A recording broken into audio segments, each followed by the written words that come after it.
the Car Chronicles are here, which I forgot to call them in the last video. I'm going to do my best to actually make this a really quick video. I think it will. So, here is what today's video is about, and it's going to be super brief because it's lately, and I'm going to be very honest, you know me, I'm all about keeping it real. So, I've been really struggling with this thing that's going on with my neck, but I'm not at all ever letting it hold me back from anything. So, I'm still getting in my workouts. My neck has been bothering me, and my lower back has been bothering me. I know that it's not like a spine issue. I have the woman that does jiu-jitsu and women's self-defense and the kids program over at my studio. She's also a nurse and a sports-specific massage therapist. And she works on me, and I get great relief after she works on me. I want to punch her every single time she works on me. I love you, Sam.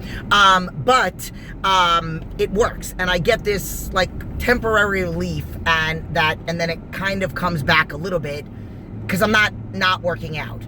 And it comes back a little bit, not as bad. So like each time I do it, but I can't see her all the time because I'm not bowling like that. I can't have a massage once a week. So, I wanted to do some other research. I told my coach about how my neck's been bothering me, and it's been a little bit affecting my strength and then my elbow a little bit. So he told me about something called NKT, neurokinetic therapy. So I did some research, and I found somebody literally around the block from my studio, and I tried it. And this is not the first time. I've tried so many different things, Rolfing and something else, I forgot what it was called. And what they constantly tell me is, those of you that know, that in my past, I have been abused. Physically abused, emotionally abused, verbally abused, and I'll just throw that out there, the other one. And basically what I've been told is that I'm constantly tense.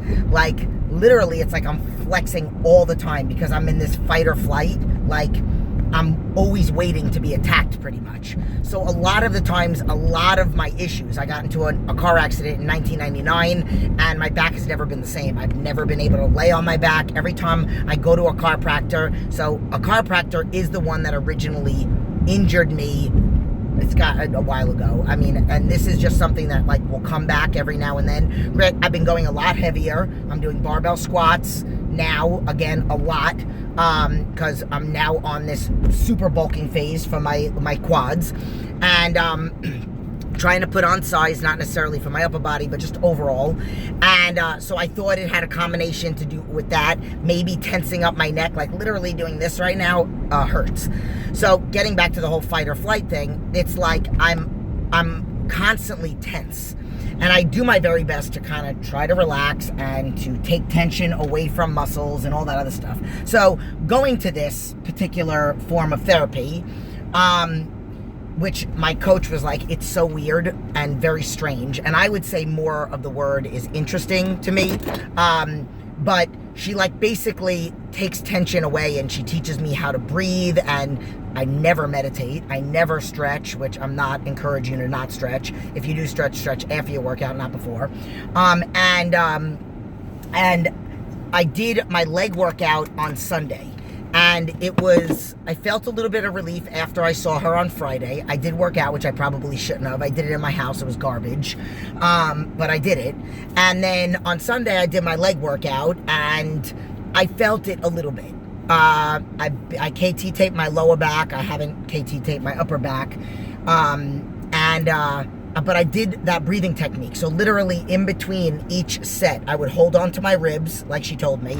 She would tell me to do this. So like hold on to my ribs and inhale and exhale 3 times through my nose.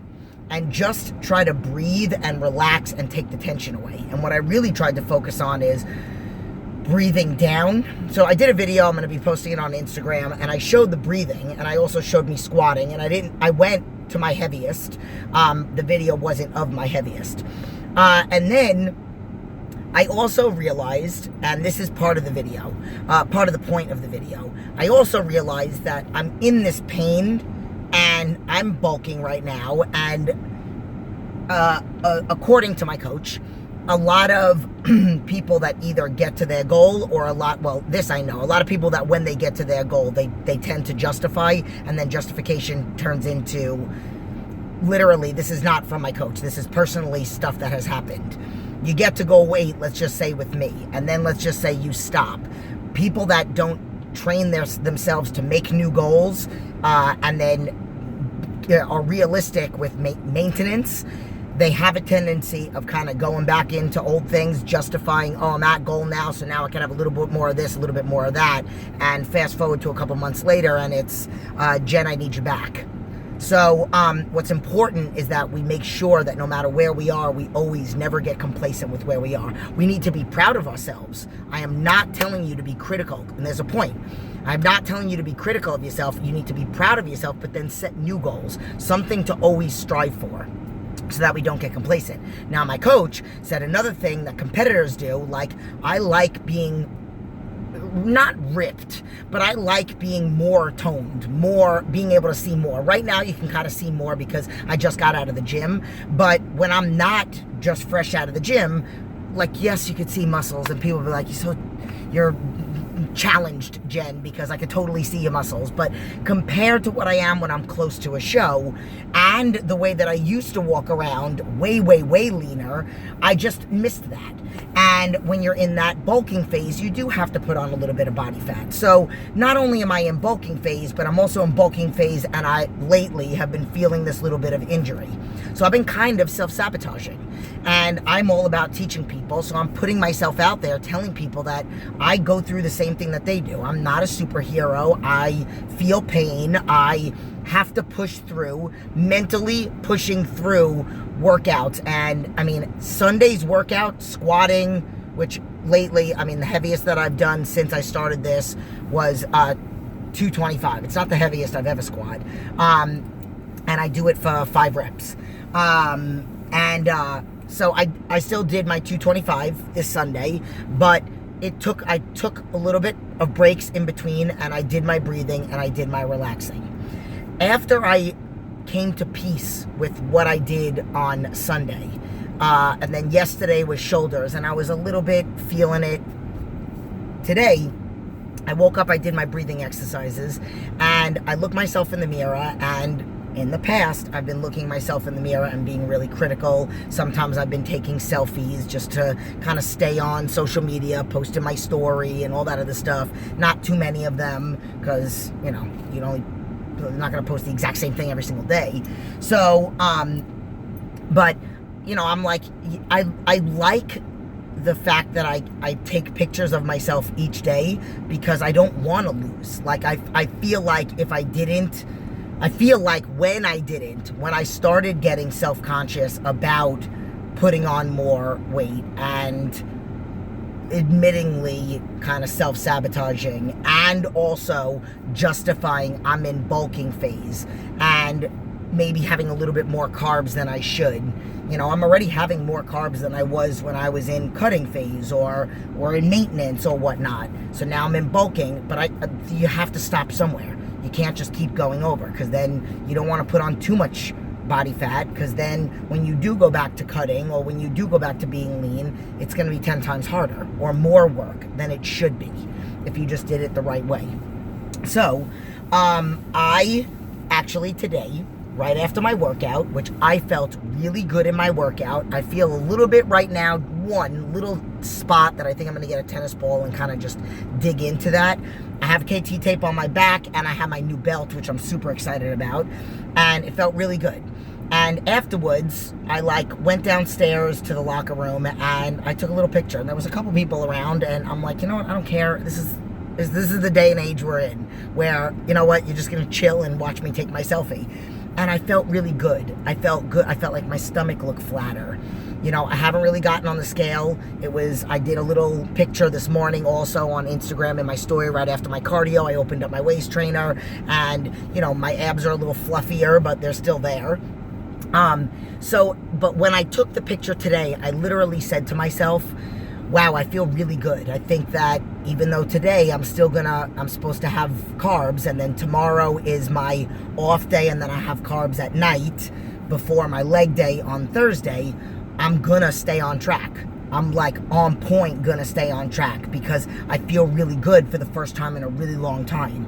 And I feel like these past couple days of like breathing through it and realizing what I was doing and acknowledging my issue, it made me have the day that I had today. And then I thought to myself, it's really important that I teach people about this. And I've said this before. I want you to do your best to try to wake up every morning and find something, because there is something to find. Find something to compliment yourself. No, I don't want any criticism. As soon as you say something critical to yourself, immediately negate it with 3 positives. So now you got to do 4. 1 that I'm asking you to do, and 3 to knock out that negative. You have to focus on the positive every day. It's what's going to drive you. It's what's going to motivate you to get to the next goal, to get to the next day. That's why I talk to people about mini goals. If you have a 100-pound weight loss, that's exhausting to think about 100 pounds from now. But if you think about 100 pounds, then 50 pounds, then 25, then the end of the next 2 weeks, then the end of the week, and then what you're going to do each day to be successful. So that's what we need to do. I want you to wake up in the morning and I want you to give yourself a compliment, but a physical compliment. Notice something different. Make a comment about something that you did that was positive, and then correct the things that you were doing that weren't. If you're making a mistake on things and you are acknowledging that it was a mistake, then don't make it again. Because the famous saying is, first time a mistake, second time it's a choice. You're not making the changes. You're just doing the same exact thing. So doing the same thing over and over again, expecting different results, that's the definition of insanity. So compliment each day, acknowledge, push through when you can, be mentally stronger than what you physically feel, but be smart about it. Try to breathe through everything that you do. Just breathe and then move forward. And think about, if you're having a problem, instead of turning to food, sit for a minute and just try to identify what the problem is, because the food is not going to solve the problem. The acknowledging the problem, coming up with a good solution to it, and then what is food? Food is fuel. So let's just do that so that we can give the body the nutrients that it needs, and the problems that we have don't get solved with food. We in America have been taught that, but that's totally not the case, because now we got 2 problems. We feel like garbage, and the problem that we had that made us go to the refrigerator is not solved. You know what? I literally am incapable of doing a quick video. Love you.